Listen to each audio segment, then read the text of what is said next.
Hai teman-teman semuanya, semoga kita selalu dalam keadaan sehat dan bahagia ya. Di kesempatan kali ini saya akan menceritakan alur film KKN di Desa Penari. Dimana kita semuanya udah tahu kalau film ini diadaptasi dari cerita nyata tentang mahasiswa yang sedang KKN di desa terpencil, namun berakhir tragis. Para mahasiswa tersebut adalah Ayu, Wahyu, Bima, Anton, Nur, dan Widya. Mohon maaf kalau gambar dari video banyak yang buram ya, karena film bajakannya yang ada baru versi kamera. Saya ucapkan terima kasih buat yang udah mampir ya. Pada awal cerita, Ayu bersama abangnya mengajak Nur untuk menuju sebuah desa untuk tempat KKN. Pada saat bertemu kepala desa tersebut yang bernama Pak Prabu, si kepala desa menolak permintaan Ayu dan abangnya untuk diadakannya KKN di desa tersebut. Tetapi karena mereka memohon terus dan Ayu juga berjanji kepada Pak Prabu bahwa mereka akan berlaku baik dan tidak macam-macam, akhirnya Pak Prabu pun terpaksa mengizinkan. Di sini sebenarnya Nur sudah merasa nggak nyaman dengan suasana di desa tersebut. Beberapa hari kemudian, akhirnya mereka benar-benar pergi ke desa tersebut. Diceritakan juga kalau pada saat mereka akan pergi ada seorang kakek-kakek yang seolah melarang Nur untuk pergi. Karena desa yang akan mereka datangi begitu terpencil dan berada di tengah hutan, mobil pun nggak bisa masuk. Hingga mereka pun dijemput oleh warga desa untuk melanjutkan perjalanan dengan naik sepeda motor. Di perjalanan, Nur mendengar suara gamelan dan sepintas ia melihat seorang perempuan yang sedang menari. Tetapi begitu ia memalingkan pandangan, penari tersebut sudah hilang. Sesampainya di desa, mereka disambut oleh Pak Prabu, sang kepala desa. Di sini Widya sempat bertanya kepada Pak Prabu, apakah ada desa sebelah yang sedang hajatan, karena ia mendengar suara gamelan. Tapi Pak Prabu mengatakan kalau sepanjang jalan kemari tidak ada desa lain, dan mungkin itu hanya perasaanmu saja. Pada saat akan beristirahat, Ayu komplain ke Widya agar menjaga ucapannya, karena ia udah berjanji ke Pak Prabu untuk menjaga sikap hingga akhirnya Pak Prabu mengizinkan mereka KKN di desa itu. Nur bukan hanya mendengar suara gamelan, tapi ia juga melihat perempuan cantik menari, tapi ia nggak mengatakannya. Nur juga merasa kalau sepertinya ada sesuatu makhluk yang selalu memperhatikannya. Esoknya, Pak Prabu memperkenalkan mereka kepada para penduduk desa dan mengajak mereka berkeliling desa. Si Wahyu juga sempat menanyakan kenapa banyak sesaji di sekitar tempat itu. Pak Prabu mengatakan bahwa itu adalah tradisi desa tersebut untuk menghormati leluhur. Saat mereka memasuki daerah pekuburan, tiba-tiba si Nur badannya langsung lemah sehingga ia izin untuk pulang duluan buat beristirahat dan diantarkan oleh Bima. Di perjalanan Bima menanyakan apakah Widya udah punya pacar, tapi Nur menjawab tanya aja sendiri. Di sini artinya Bima diam-diam sudah suka kepada Widya. Kembali ke para mahasiswa lain yang melanjutkan keliling desa. Saat melewati kebun jagung, di sana ada sebuah gapura, dan mereka menanyakan tempat apaan itu. Pak Prabu menjawab kalau itu adalah batas hutan dan desa, dan ia meminta kepada para mahasiswa agar jangan ada yang melewati batas tersebut. Warga desa menyebut tempat itu dengan nama Tapak Tilas. Keesokannya, Widya dan Nur mandi. Dan Nur mandi duluan. Tapi di saat Nur mandi, ia merasa ada makhluk yang melihat dan mengganggunya. Spontan Nur kaget dan berteriak membaca doa-doa. Dan saat ia akan membuka pintu kamar mandi, seperti pintu terkunci dari luar. Beruntungnya, akhirnya pintu terbuka dan Nur nggak jadi mandi. Saat Widya mandi, ia diganggu oleh penampakan wanita penari. Yang Nur juga mendengar suara gamelan dari dalam kamar mandi. Saat Nur mengintip, ternyata bukan Widya yang terlihat. Tetapi malamnya Nur menemui Pak Prabu buat menanyakan kenapa sejak ia datang ke desa tersebut ia merasa aneh. Awalnya ia mengira salah lihat, tapi ternyata benar-benar ada yang mengikutinya. Kebetulan di situ ada bapak tua yang merupakan sesepuh desa tersebut. Ia menawarkan kopi kepada Nur. Setelah Nur minum kopi dan Nur merasa kopinya itu manis, bapak tua atau si Mbah tersebut mengatakan kalau yang ia lihat adalah salah satu dari ratusan penghuni yang ada di desa tersebut.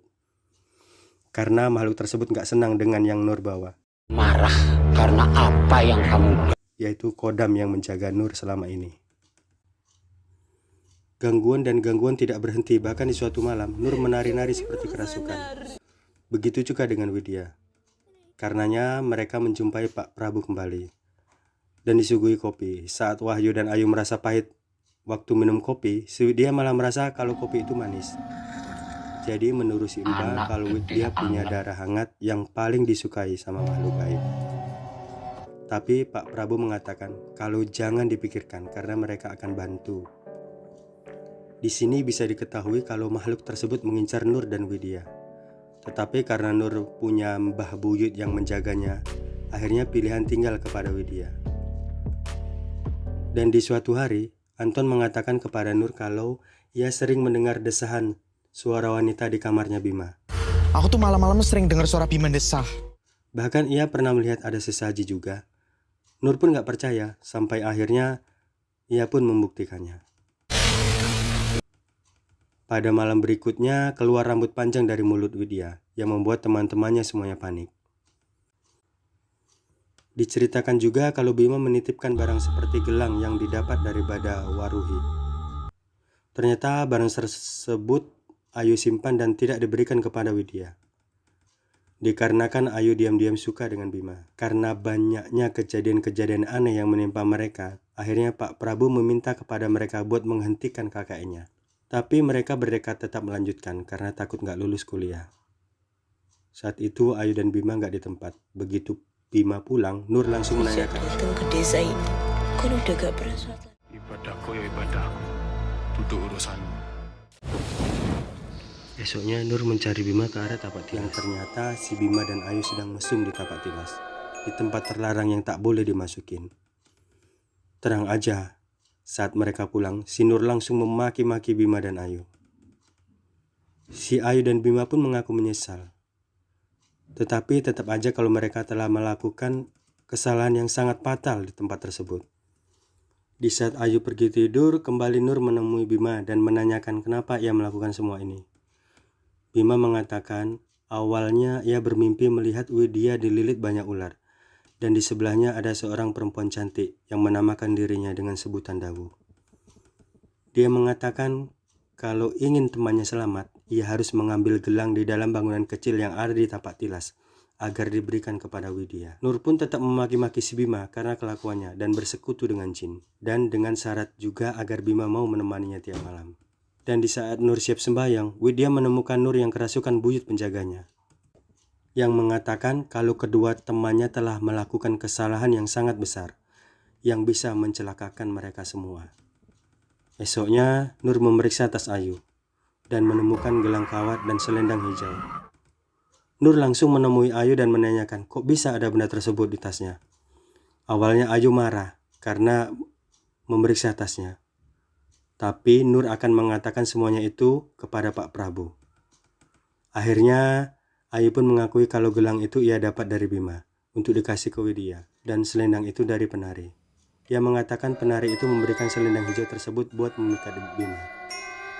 Pada malam harinya, Widya melihat Bima berjalan keluar dan kemudian Widya mengikutinya. Sampai masuk ke tapak tilas dan dalam bangunan kecil ia melihat Bima sedang bermesraan di kolam penuh ular. Widya pun begitu kagetnya. Saat Widya akan berlari ternyata di situ udah banyak orang dan ia bertemu dengan Bada Waruhi yang mengatakan kalau Widya adalah Dawu yang ia tunggu dan memintanya untuk tinggal di sana. Dan di kemudiannya ia melihat Ayu sedang menari dengan wajah sedih. Widya pun sangat ketakutan dan berlari. Orang-orang di situ semuanya adalah makhluk halus. Di sisi lain, Nur yang melihat Widya tidak di tempat langsung membangunkan Ayu. Tetapi Ayu ternyata telah menjadi kaku. Nur pun menjerit dan membangunkan yang lain. Kemudian mereka menemui Pak Prabu. Nur menyampaikan kepada Pak Prabu tentang kelakuan mesum kedua temannya di tapak tilas. Pak Prabu pun marah-marah dengan memaki para mahasiswa itu dan meminta kepada warga agar mencari Widya dan Bima. Nur memberikan kepada si Imba selendang hijau dan gelang kawat. Si Imba mengatakan kalau barang tersebut adalah milik Bada Waruhi, sang penguasa tempat itu. Di pagi harinya akhirnya warga menemukan Bima dalam keadaan tubuh sudah kaku. Tetapi di sini Bima dan Ayu belum meninggal ya. Yang menurut si Imba, kalau sukma mereka tertahan di angkara murka. di tempatnya Badawaruhi, dan Ayu telah menjadi dawuh atau penari baru di tempat itu. Dan diceritakan kalau 4 hari setelah kejadian, Bima meninggal dan Ayu meninggal 3 bulan kemudian. Hari itu juga mereka pamit pulang dan menyudahi KKN. Di akhir cerita, Widya meminta untuk menghormati kedua teman-temannya. Ia meminta agar nama-nama dan desa yang ada pada kejadian tersebut agar disamarkan. Pelajaran yang dapat kita ambil dari cerita ini adalah agar dimanapun kita berada, terlebih bila kita bertamu, selalu jagalah etika, norma-norma, sikap, dan kelakuan kita, agar tidak melanggar aturan yang akhirnya bisa merugikan kita sendiri. Semoga kita semuanya selalu dalam lindungan Yang Maha Kuasa. Amin.